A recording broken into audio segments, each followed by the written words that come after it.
8, 9, 10, 11 और 12 वाले जो है ना, ये आपने इनको सिंगल सी आउट स्टेटमेंट में लिखना है। तो ये आप लोग खुद से इसको एक दफ़ा देख लीजिएगा। लाइक उसने ये 2 स्टेटमेंट लिखे हैं, number of students, number of teacher. तो आपने इसको सिंगल स्टेटमेंट में लिखना है, सी आउट नंबर ऑफ़ स्टूडेंट्स, उसके साथ \n नेक्स्ट लाइन पे मूव करने के लिए, और नंबर ऑफ़ टीचर्स। ठीक है, तो स्ट्रिंग के अंदर लिखोगे इसको, एज इट इज़ प्रिंट हो जाएगा। ठीक है, तो ये आप लोग इसको देख लीजिएगा। हम लोग आउटपुट से शुरू करते हैं। सबसे पहला क्या है, cout hello, double quotes के अंदर लिखा हुआ है, तो hello as it is print होगा। देन \t जो है वो टैब के लिए स्पेस देगा। उसके बाद क्या प्रिंट होगा, वर्ल्ड प्रिंट हो जाएगा। देन \n जो है वो आपको नेक्स्ट लाइन पे मूव करवाएगा, और पाकिस्तान नेक्स्ट लाइन पे प्रिंट हो जाएगा। ठीक है, उसके बाद नेक्स्ट जो है सी आउट स्टैटिक लिखा हुआ है, डबल कोट्स के अंदर static as it is print होगा। देन \n नेक्स्ट लाइन पे मूव करने के लिए डबल स्टैटिक जो है वो नेक्स्ट लाइन पे प्रिंट होगा। फिर \n नेक्स्ट लाइन पे मूव करने के लिए ट्रिपल स्टैटिक अगली लाइन पे प्रिंट होगा। और देन आपके पास क्या आ जाएगा, \n नेक्स्ट लाइन पे मूव करने के लिए। अगर इसके आगे कुछ होता है तो वो अगली लाइन पे प्रिंट हो रहा होता। ठीक है, उसके बाद नेक्स्ट उसने लिखा हुआ है डबल कोट में \t क्या करेगा, आपको स्पेस दे देगा, टैब देगा। उसके बाद ओ पी शॉर्ट जो है वो एज इट इज़ प्रिंट हो जाएगा, क्योंकि डबल कोट्स में लिखा हुआ है। देन \n नेक्स्ट लाइन पे मूव करने के लिए वो एज इट इज़ प्रिंट हो जाएगा। अब डबल \/ है तो उसमें क्या प्रिंट होगी, सिंगल \/ प्रिंट हो जाएगी आपके पास। ठीक है, उसके बाद नेक्स्ट है हमारे पास सी आउट डबल कोट्स के अंदर हमने \, डबल कोट्स लिखी हैं, तो \, डबल कोट्स का मतलब क्या होगा कि डबल कोट्स लिखी जाएंगी। ठीक है, उसके बाद हेलो लिखा जाएगा। उसके बाद ट्रिपल \n है। अब डबल \/ का क्या मतलब होगा, 1 और \n का मतलब क्या होगा, नेक्स्ट लाइन पे मूव करना है। तो नेक्स्ट लाइन पे जाके आगे क्या लिखा हुआ है, डियर, तो डियर प्रिंट हो जाएगा। ठीक है, उसके बाद नेक्स्ट है हमारे पास सी आउट डबल कोट्स के अंदर \, डबल कोट्स हैं। \, डबल कोट्स का मतलब क्या होगा, डबल कोट्स प्रिंट होंगी। ठीक है, उसके बाद डबल \/ है, इसका मतलब है कि सिंगल \/ प्रिंट होगी। उसके बाद क्या लिखा हुआ है, n9 as it is print होगा। फिर \, डबल कोट्स है तो वो क्या करेगा, डबल कोट्स को प्रिंट करेगा। और देन डबल कोट्स हैं वो स्ट्रिंग वाली हैं आपके पास। ठीक है, उसके बाद नेक्स्ट है हमारे पास सी आउट में हमने double quotes i as it is print होगा। \t जो है वो आपको नेक्स्ट लाइन पे मूव करने के लिए टैब के लिए यूज़ होगी, टैब आएगी। देन लव लिखा जाएगा। फिर \n जो है वो नेक्स्ट लाइन पे मूव करने के लिए यूज़ होगा। उसके बाद नेक्स्ट लाइन के पे जब आ जाएगा तो अगली स्टेटमेंट में क्या लिखा हुआ है, डबल कोट्स के अंदर बुक लिखा हुआ है, book as it is print होगा। \t टैब के लिए यूज़ होगा, स्पेस आएगी, और देन उसके आगे क्या आ जाएगा, रीडिंग आ जाएगा। ठीक है, तो आई लव बुक रीडिंग, ये इनके अंदर स्पेसिस है हमारे पास।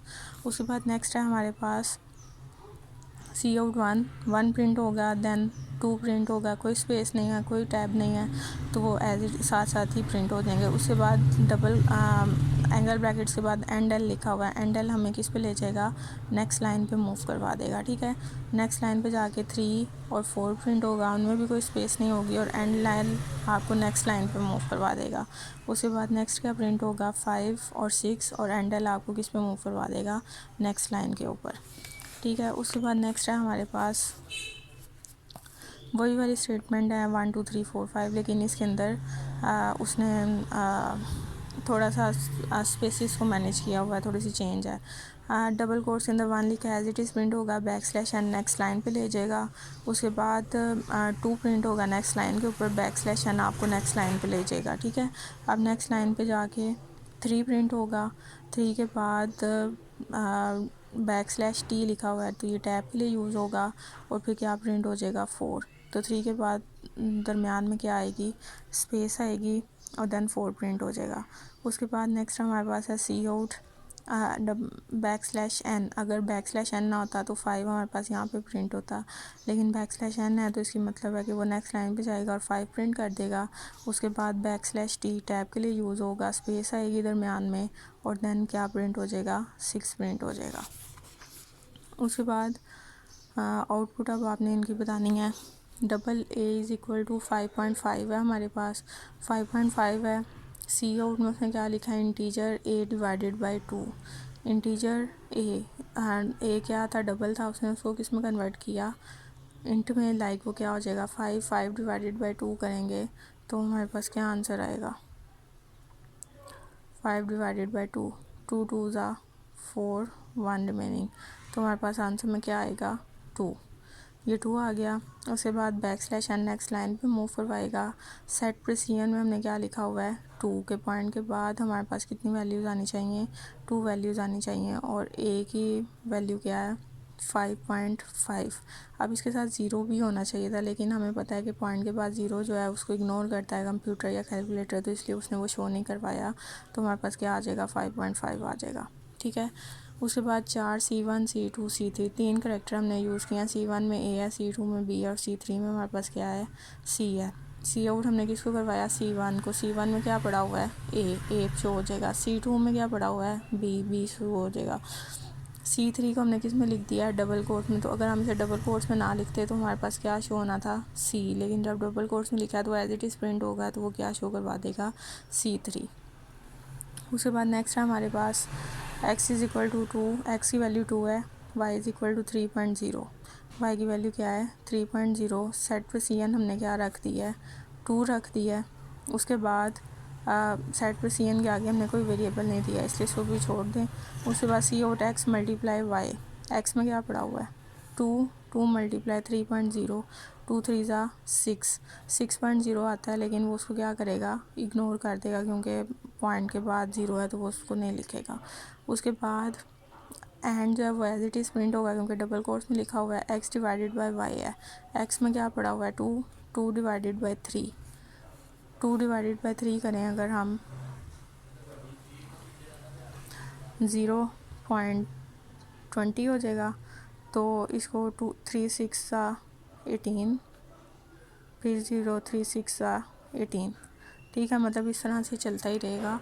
तो इसने उसका आंसर क्या दिया हुआ है, ये वैसे तो 0.6666 कुछ आता रहता, लेकिन अभी हमने उसकी सेट प्रिसीजन क्या रख दी थी 2, तो इस वजह से उसने क्या आंसर में दे दिया 0.67, राउंड करके 7 लिख दिया। ठीक है। उसके बाद नेक्स्ट है हमारे पास सी आउट सेट प्रिसीजन 3, अब हमने 3 लिख दिया। 3 डिवाइडेड बाई 2 करें, 3 डिवाइडेड बाई 2, 2 1 ज़ा 2, 1 पॉइंट लगा के 0, 2 4 ज़ा 8, 2 5 ज़ा 10, 2 5 ज़ा 10। ठीक है। तो अब हमारे पास 3 डिवाइडेड बाई 2 जब हम कर रहे हैं तो इसमें हमारे पास पॉइंट में वैल्यू नहीं है, तो हम सिर्फ इतना ही करेंगे 1 तक। ठीक है, 1 तक आ जाएगा। उसके बाद multiply as it is print होगा, डबल कोट्स में लिखा हुआ है 3.0 डिवाइडेड बाई 2 है, तो यहाँ पे अब हम इसको पूरा डिवाइड करेंगे तो आंसर में हमारे पास क्या आएगा 1.5 आएगा। ठीक है। उसके बाद मल्टीप्लाई एज इट इज़ आ जाएगा। 1.0 डिवाइडेड बाई 3.0 को अगर हम डिवाइड करेंगे तो हमारे पास क्या आएगा 0.333। अब ये 3 इसलिए आए हैं कि हमारे पास सेट प्रिसीजन क्या थी 3, यहाँ पे 1.5 इसलिए आया था कि हमारे पास ये कम्प्लीटली डिवाइड होके सिर्फ इतना ही आंसर बनता था। ठीक है, तो यहाँ पे हमारे पास ये आंसर कंटिन्यू रहना था, इसलिए उसने क्या लिख दिया 0.33, क्योंकि सेट प्रिसीजन हमारे पास क्या थी 3 थी।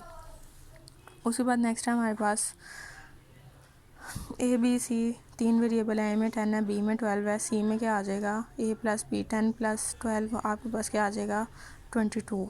अब सी आउट C डबल कोट्स में लिखा हुआ है, एज इट इज़ प्रिंट हो जाएगा। माइनस माइनस C है, मतलब पहले डिक्रीमेंट होगा दैन वैल्यू शो होगी, तो माइनस माइनस करेंगे तो 22 था 21 हो जाएगा और वो वैल्यू शो हो जाएगी। ठीक है। उसके बाद n इज़ इक्वल टू 15 है, सी आउट एन क्या शो करेगा 15 शो कर देगा। उसके बाद ओल्ड डबल कोट्स में लिखा हुआ है वो एज इट इज़ प्रिंट होगा। उसके बाद backslash n next line पे मूव करवाएगा, EW as it is print होगा। उसके बाद n मॉडुलस 4 है, 15 मॉडुलस 4, 4 4 ज़ा 16 होता है, 4 3 ज़ा 12, तो रिमेनिंग हमारे पास क्या बचता 3, तो रिमेनिंग जो है वो हमारे पास इसमें आ जाएगा EW3। ठीक है। उसके बाद ये नेक्स्ट हमारे पास है आउटपुट XYZ एक इंटीजर है जिसकी वैल्यू क्या है 786 है। सी आउट एंड एल जो है वो आपको नेक्स्ट लाइन पे मूव करवाएगा। The output is backslash n में लिखा हुआ है, तो बैक स्लैश एन जो है वो आपको पहले द आउटपुट इज़ शो होगा, बैकस्लैश एन नेक्स्ट लाइन पे मूव करवा देगा, ठीक है। उसके बाद एंडल भी नेक्स्ट लाइन पे मूव करने के लिए यूज़ होता है, ठीक है, तो वो नेक्स्ट लाइन पे ले जाएगा आपको। उसके बाद सी आउट एक्स, ये जो स्टेटमेंट है ये इनवैलिड लिखी हुई है, मतलब इसमें ये इसका कोई भी इस तरह से नहीं होना चाहिए था, इसके अंदर यहाँ पे इस तरह आना चाहिए था। सी आउट एक्स जो है वो एज इट इज़ प्रिंट होगा क्योंकि डबल कोट्स में लिखा हुआ है, ठीक है। Cout x as it is print हुआ, देन यहाँ पे बैक स्लैश टी यूज़ होना चाहिए था। बेसिकली ये आउटपुट कुछ इस तरह से होनी चाहिए थी, cout double quotes x backslash t y backslash t g backslash T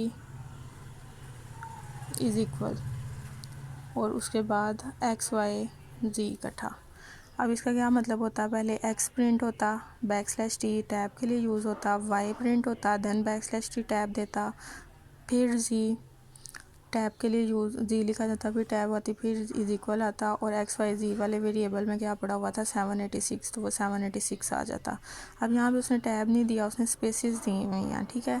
तो आप स्पेस भी दे सकते हो, टैब भी दे सकते हो, टैब से इक्वल स्पेसिस आएंगी, जबकि वैसे आपके पास इक्वल स्पेसिस नहीं आएंगी, ठीक है। उसके बाद next what is the output of the following code if user enter 3, 2 and 4। X में एक्स की वैल्यू क्या होगी 3, वाई की वैल्यू क्या होगी 2 और जी की वैल्यू क्या होगी 4। Y is equal to x plus z, y is equal to x plus z, 3 plus 4 ये क्या हो जाएगा 7। वाई की वैल्यू 2 की बजाय अब क्या हो गई है 7 हो गई है, ठीक है। उसके बाद x is equal to z plus 1, x is equal to z plus 1, 4 plus 1 ये क्या हो जाएगा 5। तो एक्स की वैल्यू क्या हो गई हमारे पास 5। तो जब प्रिंट करवाएंगे तो एक्स की वैल्यू 5, वाई की 7 और जी की हमारे पास क्या है 4 वैल्यू है। उसके बाद जी नेक्स्ट हमारे पास है if i and j are integer variable with i is equal to 2 और जे इज़ इक्वल टू 6 की output of the following. I की वैल्यू 2 है, सबसे पहली स्टेटमेंट में सी आउट आई लिखा है तो वो 2 प्रिंट कर देगा। सेकंड वैल्यू में सी आउट आई इज़ इक्वल, वो डबल कोट्स में लिखा हुआ है एज इट इज़ प्रिंट होगा, और आई की वैल्यू क्या है 2 वो आ जाएगी। उसके बाद cout sum is equal as it is लिखा जाएगा क्योंकि डबल कोट्स में है। आई प्लस जे करेंगे, आई की वैल्यू 2 है, जे की वैल्यू 6 है, 6 प्लस 2 8 आ जाएगा। उसके बाद नेक्स्ट हमारे पास cout i as it is print होगा, डबल कोट्स में है। उसके बाद आई की वैल्यू क्या है 2, आई इज़ इक्वल टू प्रिंट हो जाएगा। एंडल किसके लिए यूज़ होगा नेक्स्ट लाइन पे मूव करने के लिए। J is equal as it is print होगा, जे की वैल्यू क्या है हमारे पास 6 वो प्रिंट हो जाएगी। Sum is equal as it is print होगा, आई प्लस जे 2 प्लस 6 8 हो जाएगा, तो वो सम के अंदर आ जाएगा। उसके बाद सी आउट जे मॉडुलस आई, जे की वैल्यू हमारे पास क्या है 6 मॉडुलस 2 2 3 सा 6, तो रिमेनिंग हमारे पास क्या बचता है 0, तो वो 0 को शो करवा देगा, ठीक है। उसके बाद ये जो एरर्स हैं इनको आप लोगों ने एक दफ़ा खुद से सारों को रीड आउट कर लेना है, आगे क्या क्या एरर्स हैं आपको समझ आ जाएगी, ठीक है।